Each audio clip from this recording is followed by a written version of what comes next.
Jabalpur cruise हादसा। आज के इस विश्लेषण में आइए नर्मदा नदी के बरगी डैम में हुए उस दर्दनाक हादसे की बात करते हैं जिसने पूरे देश को हिलाकर रख दिया। ये सिर्फ एक खबर या कोई आम हादसा नहीं है, ये एक ऐसी कहानी है जो बताती है कि कैसे चंद मिनटों के भीतर ही एक हंसता खेलता परिवार और खुशियों से भरी एक पूरी शाम गहरे मातम में बदल गई। जरा अब कल्पना कीजिए, एक माँ के प्यार की असली गहराई आखिर क्या हो सकती है। बचाव दल के बयानों और जो रिपोर्ट सामने आई हैं, उनसे एक ऐसी रुला देने वाली कहानी निकल कर आई है जो साबित करती है कि एक माँ अपनी आखिरी सांस तक अपने बच्चे की ढाल बनी रहती है। ये कहानी उसी अटूट प्यार की है जो इस हादसे के सबसे खौफनाक और अंधेरे पलों में भी जिंदा रहा। तो सबसे पहले नजर डालते हैं पहले हिस्से पर, आखिरी सफर और वो भयानक तूफान। चलिए 30 अप्रैल की उस शाम में वापस चलते हैं और देखते हैं कि कैसे एक बिल्कुल शांत सी पारिवारिक सैर अचानक एक बहुत बड़ी आपदा में तब्दील हो गई। तो हुआ कुछ यूं था, शाम के ठीक 5:16 पर क्रूज अपनी यात्रा शुरू करता है। उस वक्त सब कुछ बिल्कुल नॉर्मल लग रहा था, मौसम भी साफ था, लेकिन 5:45 पर अचानक 50 किलोमीटर प्रति घंटे की रफ्तार से एक तूफान आता है। लहरें पूरी तरह से बेकाबू हो जाती हैं और पानी क्रूज के अंदर भरने लगता है। 6:15 पर मदद के लिए पहली डिस्ट्रेस कॉल की जाती है और हैरानी की बात देखिए, आधिकारिक रेस्क्यू टीम 6:40 पर निकलती है, वो भी इतनी देरी से क्योंकि बताया गया कि उनकी पहली गाड़ी स्टार्ट ही नहीं हुई थी। ये कुछ मिनटों का फासला जिंदगी और मौत के बीच बहुत भारी पड़ गया। अब बात करते हैं उस सबसे बड़ी चूक की जिसने इस त्रासदी को और भयंकर बना दिया। आधिकारिक टिकट क्षमता अगर देखें तो वो सिर्फ 29 यात्रियों की थी, लेकिन चश्मदीदों और वहां से जिंदा बचे लोगों के मुताबिक नाव पर असल में 43 से 45 लोग सवार थे, मतलब क्षमता से कहीं ज्यादा। इसी जरूरत से ज्यादा भीड़ ने क्रूज का संतुलन पूरी तरह बिगाड़ दिया और उसे उस तूफान के सामने बिल्कुल कमजोर छोड़ दिया। आगे बढ़ते हैं हमारे दूसरे हिस्से की तरफ, जहां हम देखेंगे वो मुश्किल रेस्क्यू ऑपरेशन और पानी के नीचे की चुनौती। जब नाव डूबकर नीचे चट्टानों पर जा बैठी तो असली चुनौती वहीं से शुरू हुई। इस बचाव कार्य को कई अलग अलग मोर्चों पर अंजाम दिया गया। हादसे के तुरंत बाद सबसे पहले स्थानीय मछुआरे और किसान आगे आए। उन्होंने अपनी जान जोखिम में डालकर रस्सियों की मदद से 15 से ज्यादा लोगों को पानी से बाहर निकाला। फिर रात गहराने पर स्टेट डिजास्टर रिस्पांस फोर्स यानी SDRF ने अंधेरे, तेज बारिश और पथरीले रास्ते के बीच मोर्चा संभाला, लेकिन नाव पानी में बहुत गहरी जा चुकी थी।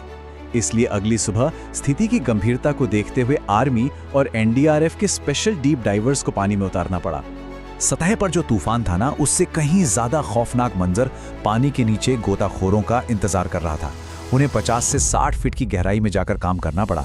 क्रूज का अंदरूनी हिस्सा बहुत ही तंग और घुटन भरा था और चारों तरफ लोहे की नुकीली छड़ें निकली हुई थी। विजिबिलिटी बिल्कुल जीरो थी।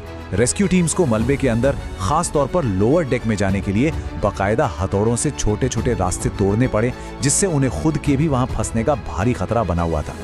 इस डूबे हुए क्रूज को निकालने और पानी के भीतर फंसे लोगों को ढूंढने की तकनीकी प्रक्रिया बिल्कुल भी आसान नहीं थी। किनारे पर भारी एक्सकवेटर्स तैनात किए गए। 20 फीट गहरे पानी के अंदर मलबे को स्टेबल करने के लिए खास हाइड्रोलिक मशीनों का इस्तेमाल किया गया। इसके अलावा रिकवरी के काम में तेजी लाने के लिए आर्मी की स्पेशल टीम्स बुलाई गई और हैदराबाद से खास हेलीकॉप्टर सपोर्ट भी मंगवाया गया। मतलब ये एक ऐसा विशाल ऑपरेशन था जिसमें भारी मशीनरी और एक्सपर्ट्स की जरूरत हर कदम पर पड़ रही थी। चलिए अब चलते हैं तीसरे हिस्से की तरफ, एक माँ का प्यार आखिरी सांस तक। मशीनों और रेस्क्यू के इन सारे तकनीकी पहलुओं से हटकर अब बात करते हैं उस इमोशनल पल की जो उस पानी से भरे लोअर कैबिन में गोताखोरों ने देखा। ये दिल्ली से छुट्टियां मनाने आई 39 साल की मनीना और उनके 4 साल के छोटे से बेटे त्रिशान की दर्दनाक कहानी है। गोताखोरों को इन दोनों के शव उसी लोअर केबिन में मिले। जो रिपोर्ट सामने आई हैं, उनसे बिल्कुल साफ पता चलता है कि जैसे ही केबिन में पानी भरने लगा और बाहर निकलने का कोई रास्ता नहीं बचा, उस माँ ने एक आखिरी हताश कोशिश जरूर की। उसने अपने बच्चे को अपनी लाइफ जैकेट के अंदर सुरक्षित करने की कोशिश की और उसे अपने सीने से पूरी ताकत के साथ चिपका लिया। NDRF के एक गोताखोर ने जो कहा, वो सुनकर रोंगटे खड़े हो जाते हैं। उसने बताया वे एक दूसरे से इस कदर लिपटे हुए थे कि उन्हें अलग करना तक मुश्किल हो गया। हमारी टीम ये मंजर देखकर अंदर तक टूट गई थी। मौत भी उस माँ को उसके बच्चे से जुदा नहीं कर पाई। ये शब्द अपने आप में इतने भारी हैं कि किसी की भी आंखें नम हो जाएं। अब आते हैं इस विश्लेषण के आखिरी और सबसे जरूरी हिस्से पर, लापरवाही और वो तीखे सवाल जो उठने चाहिए।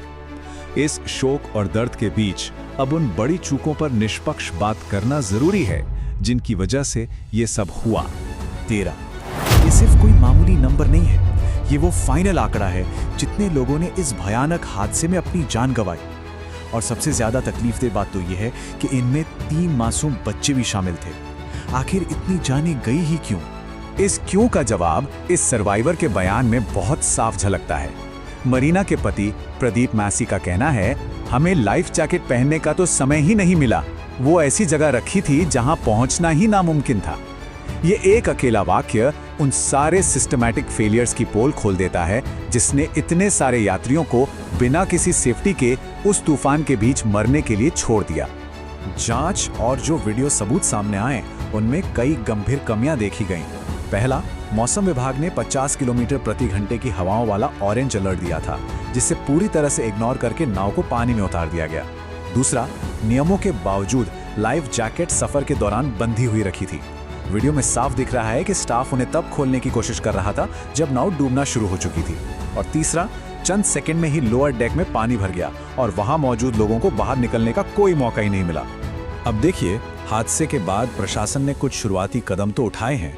क्रूज के पायलट को नौकरी से निकाल दिया गया है और वहां के रिजॉर्ट मैनेजर को सस्पेंड कर दिया गया है।